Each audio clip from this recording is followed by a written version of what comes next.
안녕하세요. 안녕하세요. 가처분 등기 맞나요? 문제풀이 할 때도 안 했나요?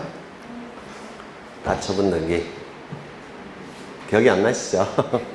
저도 기억이 안 나요. 그러면 가처분 등기 이의 신청도 안 했죠? 네. 그러면 가처분 등기 좀 보겠습니다. 가처분 등기. 가처분 등기가 예전에 워낙 출제가 자주 됐다가 몇 년 동안 출제가 안 됐어요. 그래서 또 나올 수가 있기 때문에 여기에 이러한 부동산이 있습니다. 소유자는 갑이고요. 이 갑이 을과 매매계약을 체결을 하더라는 겁니다. 매매계약이 체결되면 매도인 갑은 소유권 이전 등기 의무가 발생할 테고 매수인 을은 소유권 이전 등기 청구권이 발생을 할 겁니다. 그래서 이 소유권 이전 등기 청구권을 가지고 있는 매수인이 매도인에게 이 청구권을 행사합니다. 그러면 이 매도인은 이 의무를 이행을 해줘야 돼요. 그런데 이 의무를 이행하지 않더라는 겁니다. 이 의무를 이행하는 것은 청구권자와 같이 등기소에 가서 등기를 공동으로 신청하는 겁니다. 그래서 이 소유권 이전 등기 의무를 이행하는 건 이 등기를 신청하는 건데 이 등기를 신청하지 않더라는 겁니다. 그걸 의무를 이행하지 않는다라고 해요. 그러면 이 채권자는 열받겠죠. 따라서 이 부동산에 대해서 매매 목적물인 이 부동산에 대해서 강제 집행을 통해서라도 뺏어가고자 할 겁니다. 강제 집행을 통해서라도. 그러면 이 강제 집행하기 위해서는 강제 집행할 수 있는 권리의 원천, 집행권원이라는 게 필요합니다. 강제 집행할 수 있는 권리의 원천, 집행권원이라는 게 필요한데 이 집행권원에 해당되는 게 뭐냐면 판결의 효력이 있는 서류, 판결서가 보통 이 집행권원이에요. 그러면 강제 집행을 하기 위해서는 판결서가 일단 있어야 됩니다. 판결서가 있어야 되니까 이 을은 법원에 가서 소송을 제기를 해야 됩니다. 소유권 이전 등기에 관한 소송을 제기를 하게 됩니다. 판결서를 만들기 위해서. 그런데 이 소송이라는 건 소가 제기된 시점부터 판결이 확정이 되기까지는 긴 시간이 걸려요. 짧으면 6개월, 길면 15년까지도 걸릴 수가 있습니다. 중간에 이 채무자가 그 재산을 다른 자에게 처분하게 되면 판결이 확정됐다고 하더라도 강제 집행 들어갈 수가 없어요. 왜냐면 더 이상 채무자 소유 재산이 아니라서 강제 집행을 들어갈 수가 없습니다. 맞죠? 그러면 이 갑이 다른 자에게 처분을 못하도록 하면서 소송을 제기를 해야 됩니다. 그러면 처분을 못하도록 하는 소송을 뭐라 부르냐면 보전소송이라고 불러요. 이 보전소송이라는 건 뭐냐면 채무자가 그 재산을 온전하게 보유하도록 강제하는 소송, 채무자가 다른 자에게 처분하지 못하도록 하는 소송, 이를 보전소송이라고 부르는데 이 보전소송은 두 가지가 있습니다. 첫 번째, 가압류 신청. 두 번째는 처분금지 가처분 신청. 이 두 가지를 보전소송이라고 불러요.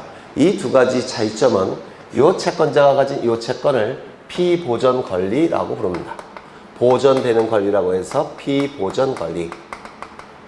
보전소송을 통해서 보전되는 권리라고 해서 피보전 권리라고 하는데 이 채권자가 가진 이 피보전 권리가 금전 채권일 때는 가압류를 신청하는 것이고 금전 이외의 채권일 때는 처분금지 가처분을 신청하는 겁니다. 이것도 여러 번 출제됐으니까 기억하셔야 돼요. 피보전 권리가 금전 채권일 때는 보전소송으로 가압류를 신청하는 것이고 피보전 권리가 금전 이외의 채권일 때는 보전소송으로 처분금지 가처분을 신청하는 겁니다. 그러면 이 매수인 을이 가지고 있는 이 채권은 피보전 권리는 금전 채권입니까? 아닙니까? 아니에요. 따라서 보전소송으로 처분금지 가처분을 신청하는 겁니다. 처분금지 가처분을 신청하게 돼요. 그러면 법원은 이 처분금지 가처분을 결정해 줄 테고 그리고 결정이 됐으면 등기소에 촉탁을 합니다. 촉탁이 이루어지면 이제 이 부동산에 대해서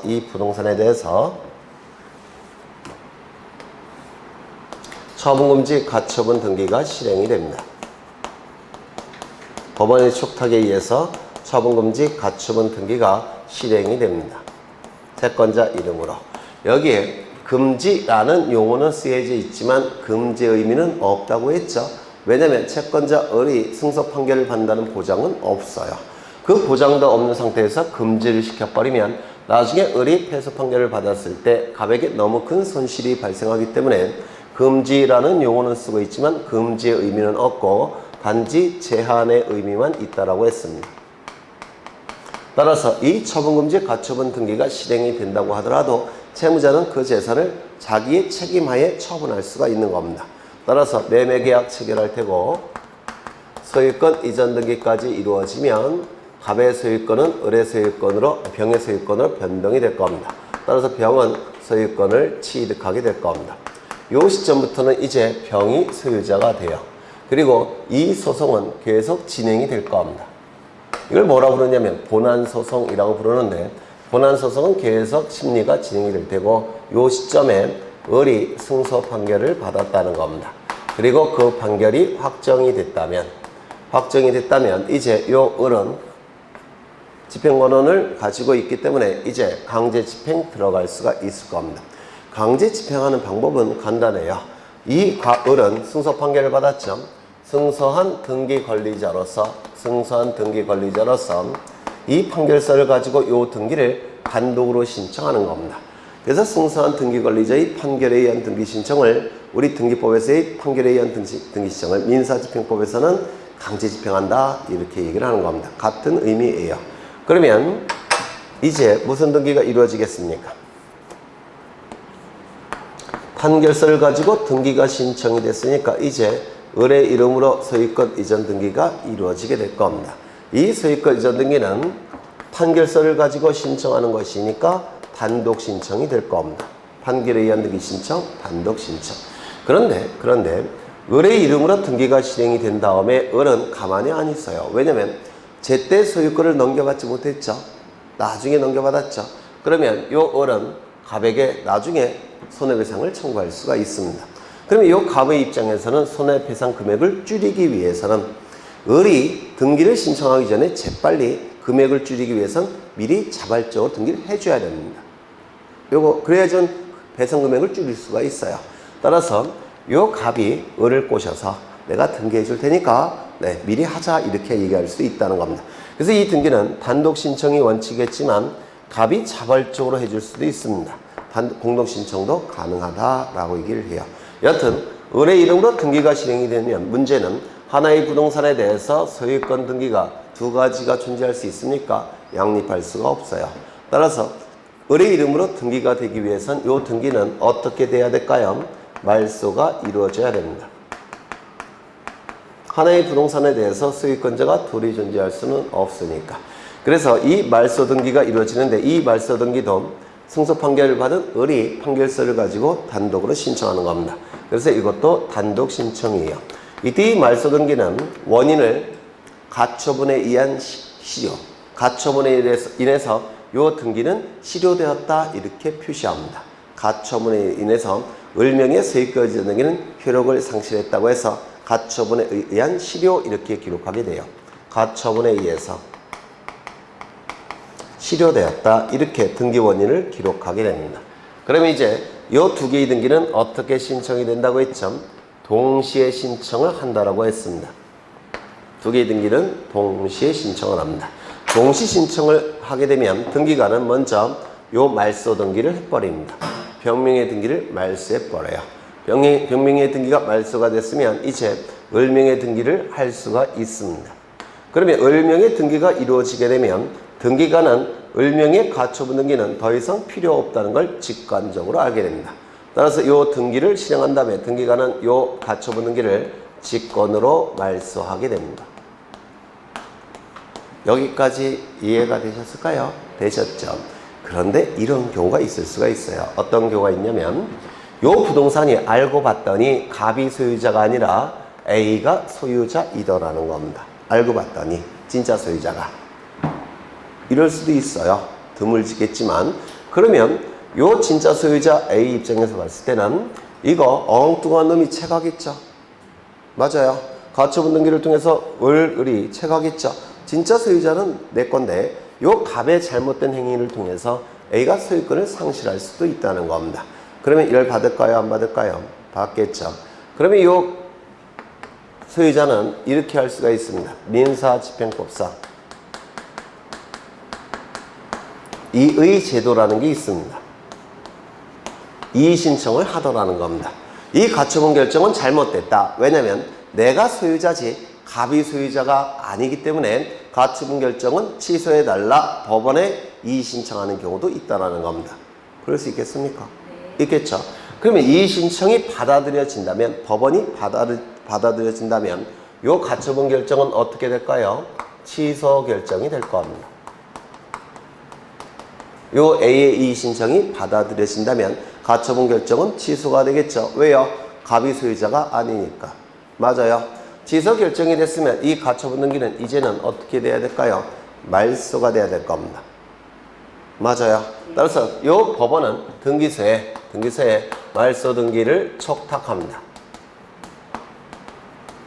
말소 등기 촉탁을 통해서 가처분 등기는 어떻게 될까요? 말소가 되는 겁니다. 그래서 이 가처분 등기가 잘못됐을 때는 민사집행법상의 이의제도를 통해서 가처분 등기 말소가 가능합니다. 민사집행법상의 이의제도는 이해관계인이 법원에 취소를 신청하고, 무슨 말인지 아시겠죠? 이의제도를 통해서 취소를 신청하게 되고 취소가 결정이 되면 법원은 등기소에 가처분 등기를 말소를 촉탁하게 될 겁니다.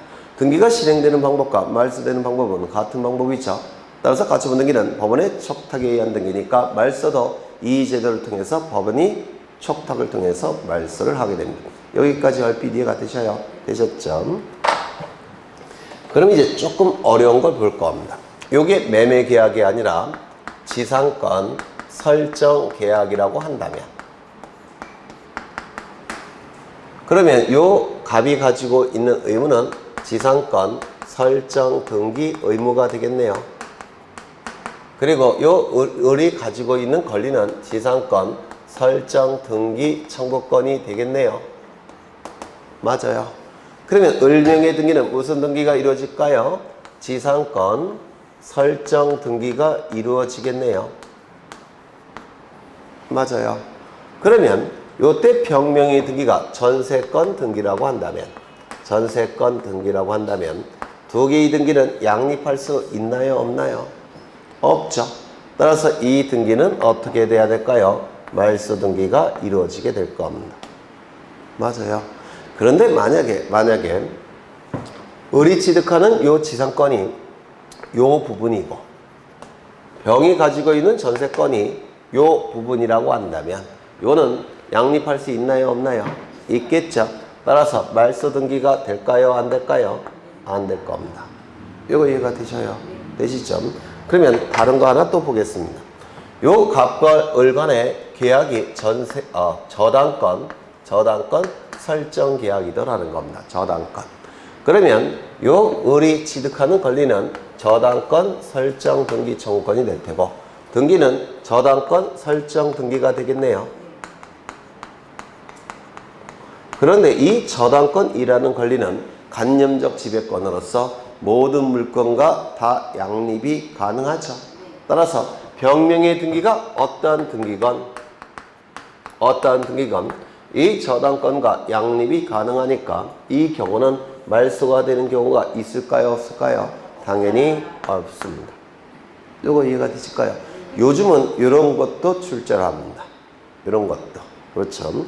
근데 가장 중요한 것은 소유권이니까 소유권과 관련해서 조금 더 보겠다는 겁니다.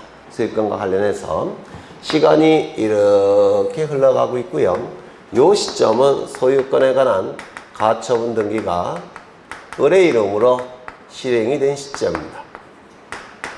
그리고 이 시점은 을 명의로 소유권 이전 등기가 이루어진 시점입니다. 이 시점은 병의 이름으로 등기가 된 시점인데 이 병 명의 등기는 등기관이 어떻게 한다고요? 단독 신청을 통해서 말소한다고 했죠. 맞아요.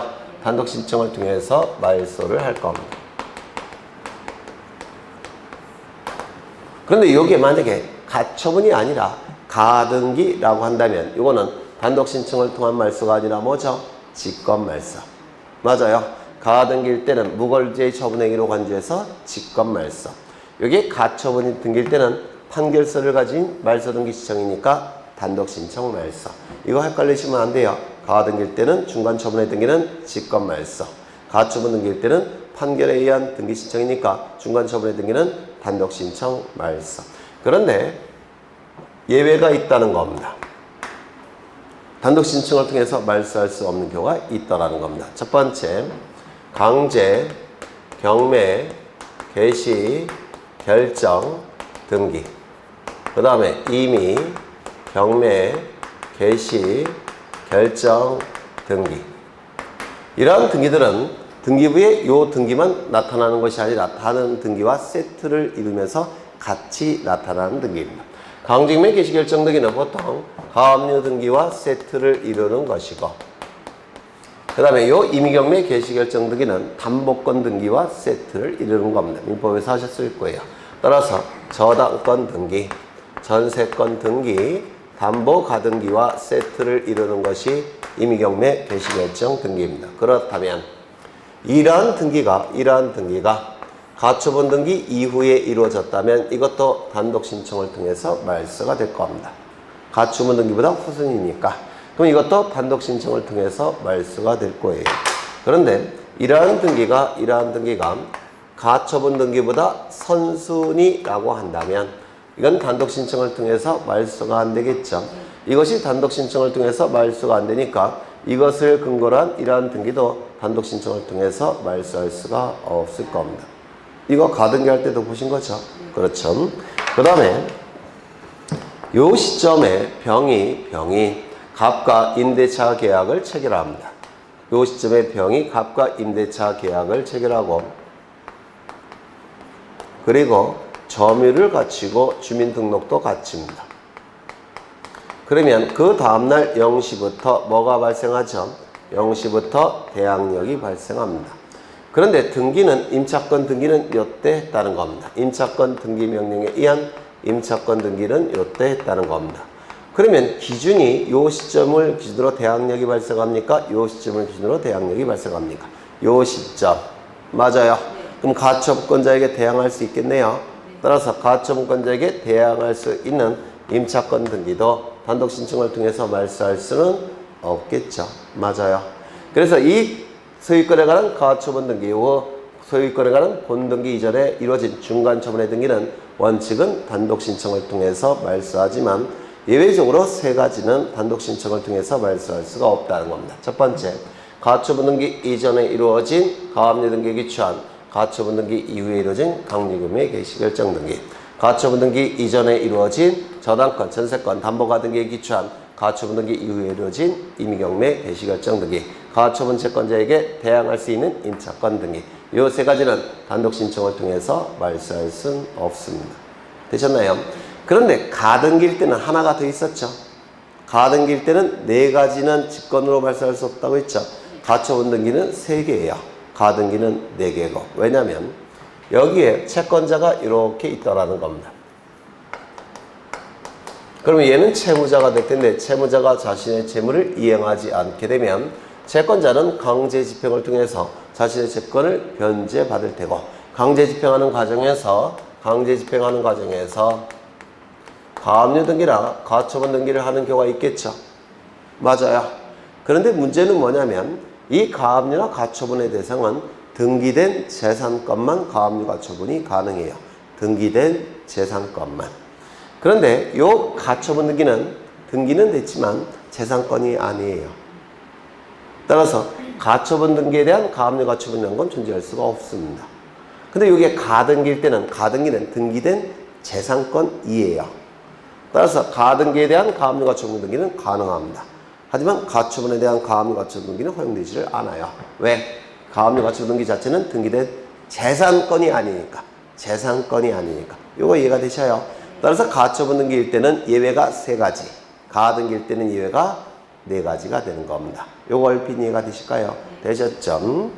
그 다음에 이제 보실 게 이의신청을 보겠습니다. 이의신청을 보실 거예요.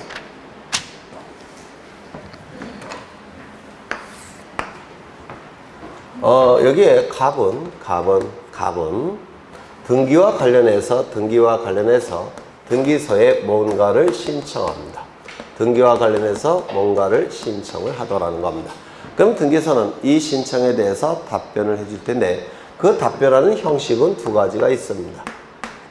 처분과 결정. 이렇게 두 가지 형태의 답변이 있는데요. 여기서 처분은 좀 덜 중요한 답변. 이거는 좀 중요한 답변. 예를 들어서 등기 자체와 직접적인 관련이 있는 건 결정의 형식입니다. 각하결정, 실행결정. 근데 좀 등기 자체와 직접적으로 관련이 없는가. 예를 들어서 등기기록의 열람신청, 등기사항증명서 발급신청 이런 것들은 처분의 형태로 보통 나갑니다. 여튼 답변이 있을 겁니다. 이 답변이 신청인의 시각에서 봤을 때는 정당하지 않더라는 겁니다. 부당하더라는 겁니다. 이때는 요 갑은 다른 의견을 요구하는데 등기소에 이의 신청을 해봤자 의미가 없어요. 따라서 등기소보다 한 단계 더 높은 국가기관인 지방법원에 이의 신청을 하는 겁니다. 여기서 이의 신청은 이자는 다를 이자고요. 의는 의견할 때 그 의자입니다. 신청은 요구한다는 뜻이고, 따라서 이의 신청은 이 처분 결정과 다른 의견을 요구하는 것. 이를 이의신청이라고 부릅니다. 이 이의신청과 관련해서 출제가 자주 되는데요. 첫 번째, 이의신청은 기간의 제한이 없습니다. 그 이유는 이 등기와 관련된 것은 한두 푼짜리가 아니에요. 수십억, 수백억 이렇게 될 수가 있습니다. 그러면 기간을 안 지켰다고 해서 그 수십억, 수백억의 권리를 상실시킬 수는 없겠죠. 따라서 이 이의신청만큼은 기간의 제한을 둘 수가 없습니다. 꼭 기억해 두셔야 될 겁니다. 두 번째, 요 이의신청했다는 사실만 가지고는 요 처분 결정의 집행을 정지시킬 수는 없습니다. 이의신청했다는 사실을 가지고 이 등기관의 처분 결정의 강제 집행을 정지시킬 수는 없다는 겁니다. 만약에 정지시킬 수 있다고 한다면 부당할 때만 이의신청을 해야 되는데 정당할 때도 이걸 정지시키기 위해서 이의신청을 할 수밖에 없어요. 그러면 법관의 일이 너무 많아집니다.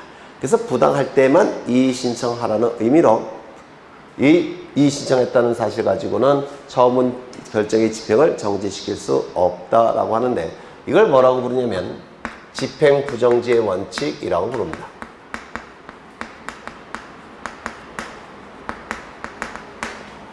이의신청했다는 사실만 가지고 처분 결정의 집행을 정지시킬 수 없다는 원칙, 집행부정지의 원칙이라고 불러요. 하나 더, 이 이의신청은 등기소보다 한 단계 더 높은 지방법원에 이의신청하는 거지만 등기소로 하여금 한 번 더 심사할 기회를 부여하기 위해서 이의신청은 법원에 하지만 이의신청서는 등기소에 제출합니다. 이것도 꼭 기억해 두셔야 돼요. 이의신청은 법원에 하는 것이지만 이의신청서만큼은 등기소에 제출하는 겁니다. 그래서 등기소를 통해서 보내는 거예요. 등기소를 통해서 보내야 됩니다. 이때 이 이의신청서가 등기소에 제출이 되면 등기관은 판단을 합니다. 어떠한 판단을 하냐면 이 이의신청의 취지가 즉 같은 뜻이에요.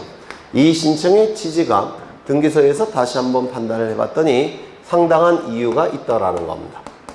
취지가 이유가 있다라는 겁니다. 그러면 이유가 있다고 판단했으니까 이거는 잘못했다고 생각한 겁니다. 따라서 그 취지에 맞게끔 상당한 처분을 하게 됩니다. 또는 결정을 하게 돼요. 즉 번복할 수도 있다는 겁니다. 번복시킬 수도 있어요. 그런데 이 신청의 취지가 이유가 없다라고 한다면 3일 이내에 지방법원에게 송부를 해야 됩니다. 3일 이내에 지방법원에게 송부를 합니다. 기간의 제한이 있습니다. 지방법원에 송부가 된다면 지방법원은 이제 판단을 해야 될 텐데 여기 시간이 이렇게 흘러갔대. 이 시점은 이의신청 시점입니다. 그리고 이 시점은 법원이 판단하는 시점인데요. 만약에 이 신청 자체가 등기와 관련된 거라고 한다면 예를 들어서 저당권 등기라고 한다면 요 시점에 갑의 이름으로 저당권 등기가 되는 것과 요 시점에 갑의 이름으로 저당권 등기가 되는 것은 상당한 차이가 있습니다. 만약에 을이 요 시점에 저당권 등기가 되어 있다면 요 경우는 을보다 선순위가 돼버리죠. 요 경우는 을보다 후순위가 돼버리죠. 그래서 어느 시점을 기준으로 등기가 되는지는 굉장히 큰 차이가 나타납니다. 따라서 법원은 요 시점에 갑의 순위를 보장하기 위해서 지방법원은 등기소에 명령을 내립니다. 어떠한 명령을 내리냐면 두 개의 명령을 내릴 수가 있는데요. 첫 번째, 이의가 있다는 취지의 부기 등기를 하라고 등기소에 명령을 내리는 경우가 있습니다. 이게 바로 명령에 의한 등기입니다. 명령에 의한 등기는 이의신청 절차에서만 있다고 했죠. 이게 바로 명령에 의한 등기가 됩니다.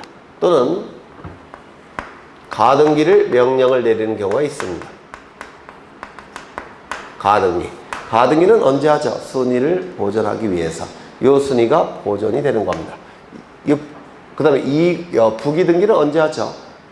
순위를 유지하기 위해서. 맞아요. 그래서 이건 전부 다 이 순위가 유지가 되는 건데요. 이를 명령에 의한 등기라고 부릅니다. 그래서 법원은 등기소에 이의가 있다는 취지의 부기 등기를 명령하는 경우도 있고 그 다음에 가등기를 명령하는 경우도 있다는 겁니다.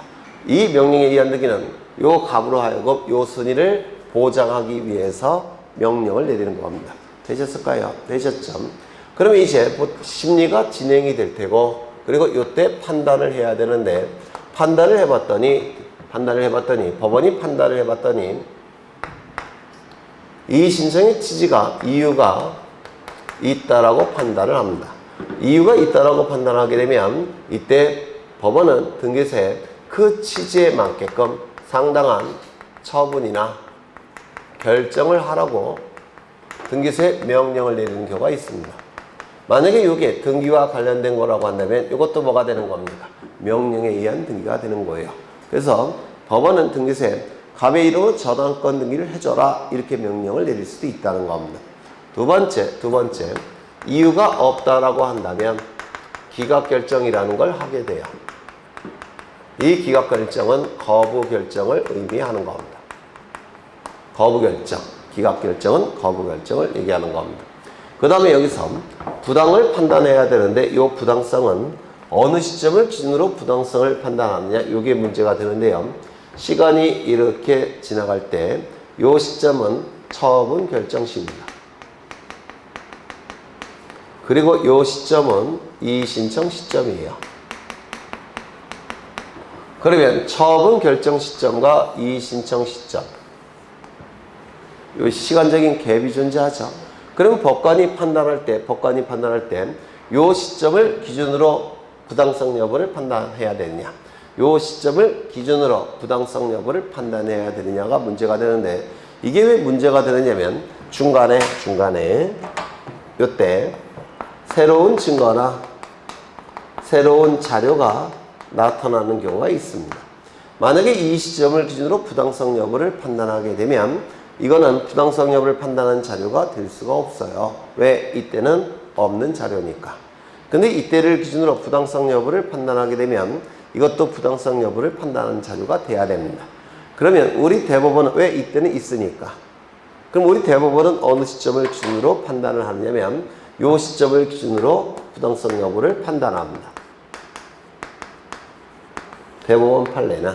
그러면 그 이후에 나타난 새로운 증거나 자료는 법관이 부당성 여부를 판단하는 자료가 된다 안 된다? 안 된다 이렇게 얘기를 하더라는 겁니다.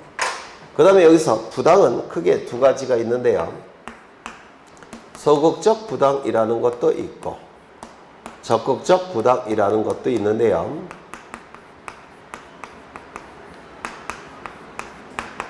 여기서 소극적이라는 얘기는 소극적으로 행동한 것이 부당할 때 소극적 부당이라고 얘기합니다. 적극적 부당은 등기관이 적극적으로 행동한 게 부당할 때 적극적 부당이라고 불러요. 그렇다면 등기가 신청이 됐을 때 등기관이 소극적으로 한 건 실행결정일까요? 각하결정일까요? 등기를 신청했을 때 등기관이 소극적으로 행동하는 것은 등기를 해주는 걸까요? 안 해주는 걸까요? 안 해줄 때. 그래서 이 소극적 부당은 각하 결정이 부당할 때 소극적 부당이라고 부릅니다. 등기를 각하 결정이 부당할 때 소극적 부당이라고 부르고요. 적극적 부당은 등기를 해준 것이 부당할 때, 등기관이 적극적으로 등기를 해준 것이 부당할 때 이를 적극적 부당이라고 얘기합니다. 그러면 소극적 부당의 경우에는 등기부에 변화가 있습니까? 없습니까? 없죠. 등기부에 어떠한 변화도 없기 때문에 부당함을 주장한 신청인은 이의신청할 수 있지만 제3자는 등기부에 변화가 없기 때문에 손해가 발생할 가능성이 있을까요? 없을까요? 없습니다. 따라서 제3자는 이의신청을 할 수가 없습니다. 신청인만 이의신청할 수가 있고 제3자는 이의신청이 허용되지를 않습니다. 그런데 이 적극적 부당은 등기부에 뭔가가 등기가 실행이 됐죠. 그럼 제3자에게 손해가 발생할 가능성도 있죠. 그렇다면 적극적 부당의 경우는 부당함을 주장한 신청인도 이의신청할 수가 있고 제3자도 이의신청이 가능합니다. 이게 시험에 아주 잘 나와요. 좀 기억해 두셔야 됩니다. 그 다음에 이 적극적 부당은 좀 중요한 부분이 있는데요.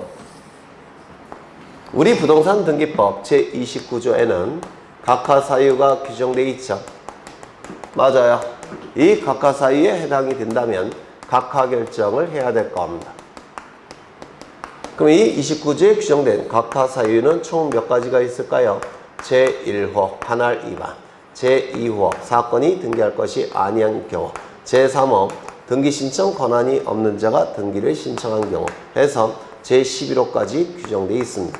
제11호는 대정의 부동산 표시사항과 등기부의 부동산 표시사항이 일치하지 아니할 때 그게 제11호에 규정이 되어 있어요. 이렇게 11가지가 규정이 되어 있는데 이 11가지에 해당이 된다면 어떻게 해야 될까요? 각하 사유에 해당되니까 각하 결정을 해야 되겠죠. 맞아요. 각하 사유에 해당되니까 각하 결정을 해야 될 겁니다. 그런데 각하 결정을 하지 않고 등기가 실행이 됐더라는 겁니다. 그러면 이 실행된 등기는 효력이 있을까요? 없을까요? 이건 정말 여러 번 했죠. 어디를 기준으로 해서 판단합니까? 여기를 기준으로 해서 판단하죠. 그러면 1호 위반, 2호 위반의 경우에는 이거는 뭐였죠? 당연 무효. 따라서 등기관이 발견했을 때는 직권 말소. 그리고 직권으로 말소하지 아니할 때는 이의신청을 통해서 말소한다고 했는데 기억나셔요? 나시죠? 그런데 3호부터 11호 위반의 등기는 당연 무효도 아니고 등기관이 직권으로 말소할 수도 없고 이의신청을 통해서 말소할 수도 없다라고 했습니다. 이때 당연 무효가 아니라는 얘기는 실체관계와 부합하는 등기라고 한다면 그 등기는 뭐가 되죠? 유효. 실체관계와 부합하지 않는 등기라고 한다면 그 등기는 무효. 기억나셔요? 그럼 실체관계 부합 여부는 이의신청 절차를 통해서 판단하는 것이 아니라 민사소송 절차를 통해서 판단한다라고 강조를 드린 적이 있어요. 얼핏 이해가 되셔요? 되시죠? 그렇다면 각하 사유에 해당된다면 각하 결정을 해야 되는데 각하 결정을 하지 않은 것은 이건 정당합니까? 부당합니까? 근데 어려우셔요. 각하 사유에 해당된다면 각하 결정을 해야 되잖아요. 그러면 각하 결정을 해야 되는데 각하 결정을 하지 않았다는 얘기는 등기관이 제대로 일한 겁니까? 제대로 일 안 한 겁니까? 제대로 안 한 거예요. 이건 정당하지 않죠. 부당합니다. 그런데 등기가 실행이 됐으니까 적극적 부당인가요? 소극적 부당인가요? 당연히 적극적 부당이죠. 그러면 이건 적극적 부당이란 뜻입니다. 이게 부당하다는 뜻이고 실행이 됐으니까 적극적이죠. 이걸 적극적 부당이에요. 그렇다면 적극적 부당의 경우에는 소극적 부당과 달리 1호 위반, 2호 위반의 경우는 이의신청이 가능합니다. 그런데 3호부터 11호 위반의 경우는 이의신청할 수 있을까요? 없을까요? 없다라고 얘기합니다. 3호부터 11호 위반의 경우는 이의신청으로 해결하는 것이 아니라 민사소송 절차를 통해서 해결하는 겁니다. 소극적 부당의 경우는 이런 게 없어요. 근데 적극적 부당의 경우에는 1호 위반, 2호 위반, 관할 위반 사건이 등장할 것이 아닌 경우 그때만 이의신청이 가능하고 3호부터 11호 위반의 경우에는 이의신청으로 해결할 수가 없습니다. 민사소송 절차를 통해서 해결하는 겁니다. 뭐 이의신청 가장 기본적인 게 이러한 것들이에요. 그래서 이 정도 보겠습니다. 이 정도. 요 중에서 교재를 좀 보시는데요. 거기 432쪽을 보시면 거기 보시면 첫 번째 이의신청 절차에서 이의신청권자 이렇게 나와 있습니까? 492쪽 맨 밑에 이의신청 절차가 있습니까? 있죠. 이 이의신청은 아무나 할 수 있는 건 아니고요. 이의신청에 이익이 있는 자만 이의신청할 수가 있어요. 이의신청의 이익. 이거를 이의의 이익 이렇게 부르는데요. 아무나 이의신청할 수 있는 게 아닙니다. 즉 이해관계가 있는 자만 이의신청할 수가 있습니다. 그럼 이해관계가 있는 자가 누가 있느냐? 우리 등기법에 규정이 되어 있는데요. 거기 보시면 첫 번째 저당권 설정자는 저당권 이전 등기에 관하여 이의신청할 이익이 있느냐? 요게 문제가 되는데요. 이 저당권이나 지상권은 물권입니다. 물권. 자본주의 사회에서 물권은 자유로운 양도와 상속이 보장이 되는 겁니다. 맞아요. 따라서 설정자가 설령 반대한다고 하더라도 지상권자나 저당권자는 돈 받고 팔 수가 있는 겁니다. 그리고 자식에게 상속시킬 수도 있는 겁니다. 자본주의 사회에서. 그렇다면 저당권 설정자는 저당권 이전 등기에 대해서 반대할 수도 없는 겁니다. 반대해도 이전 등기할 수가 있는 거예요. 그러면 저당권 이전 등기에 대해서 저당권 설정자는 이의신청할 수 있을까요? 없을까요? 없습니다. 자본주의 사회에서는 자유로운 양도와 상속이 허용되기 때문에 그렇습니다. 그 다음에 2번을 보시면 상속인이 아닌 자는 상속 등기가 부당하다고 하여 이의신청할 수 있을까요? 없을까요? 없습니다. 상속 등기는 상속인만 이의신청이 가능한 겁니다. 그 다음에 3번.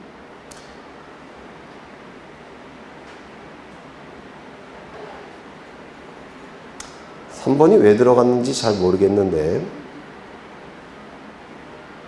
4번부터 보죠. 채권자 대위권에 의해서 등기가 실행이 된 후 채무자의 등기 신청에 의해 등기가 말소됐다면 채권자는 열 받을까요? 안 받을까요? 네? 채권자 대위 신청을 통해서 채무자 이름으로 등기를 해버렸습니다. 그리고 채권자는 강제 집행 들어가려고 해요. 그랬더니 채무자가 그 등기를 후딱 말소를 해버렸다는 겁니다.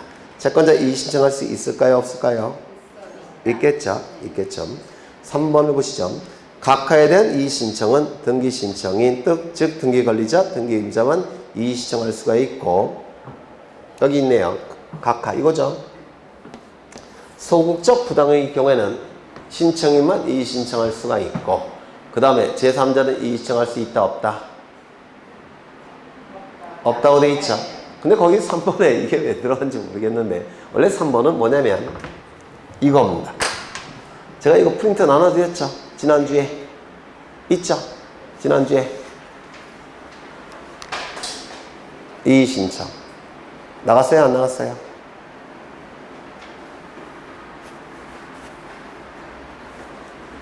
네, 그냥 들어두셔요. 네? 있어요? 네. 거기 그거 3번 그 프린터로 대체를 하겠습니다.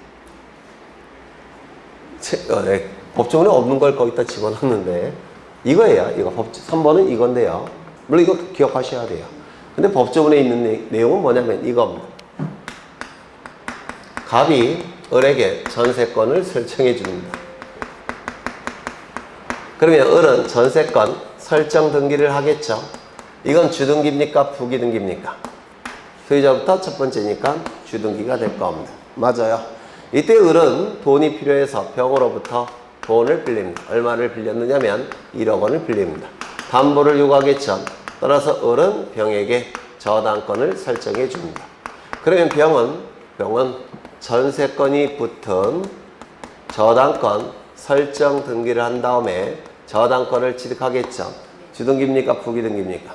당연히 부기등기가 될 겁니다. 이때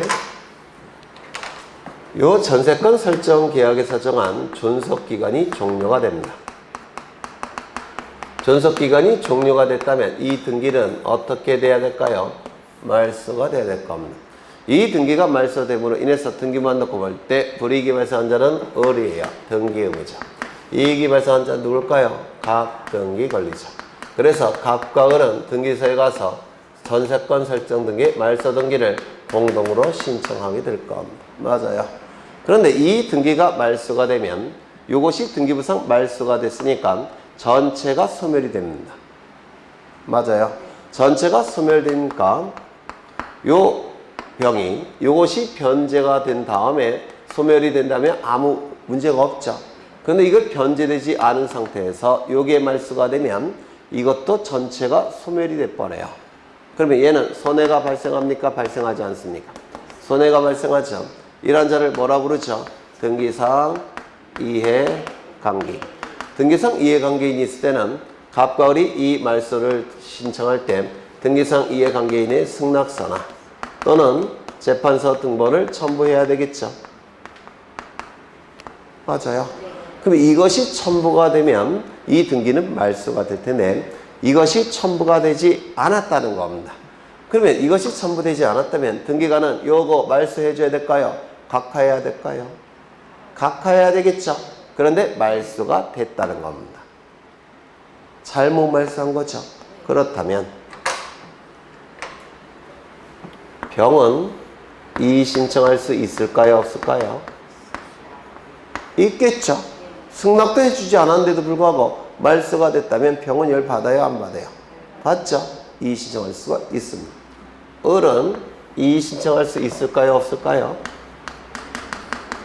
지가 말소해놓고 또 이의 신청한다는 거 말이 됩니까? 혹시 민법에서 선행행위, 후행행위, 모순금지 원칙 이런 거 들어보신 적 있습니까? 없어요? 그럼 이런 거 들어보신 적 있습니까? 금반원의 원칙. 금반원의 원칙. 그게 선행행위, 후행행위, 모순행위 금지의 원칙이에요. 그걸 줄여서 금반원의 원칙 이렇게 부르는 건데요. 지가 요 말소 신청한 것과 이의 신청하는 것은 모순되죠? 반대되는 행동한 거죠? 네. 이건 이의 신청할 수 있다, 없다? 없다. 요게 3번에 들어가야 돼요. 되셨나요? 네. 프린터로 소개를 하고 있습니다. 요 정도 보면 이의 신청은 다 보신 거예요. 이의 신청. 물론 출제될 게 하나가 더 있는데 그건 나중에 문제풀이를 통해서 다시 한번 설명을 드리겠습니다. 그래서 등기법은 요 정도 보시고요. 이제 공간정보법 들어갈 건데요. 잠시 쉬었다가 하죠.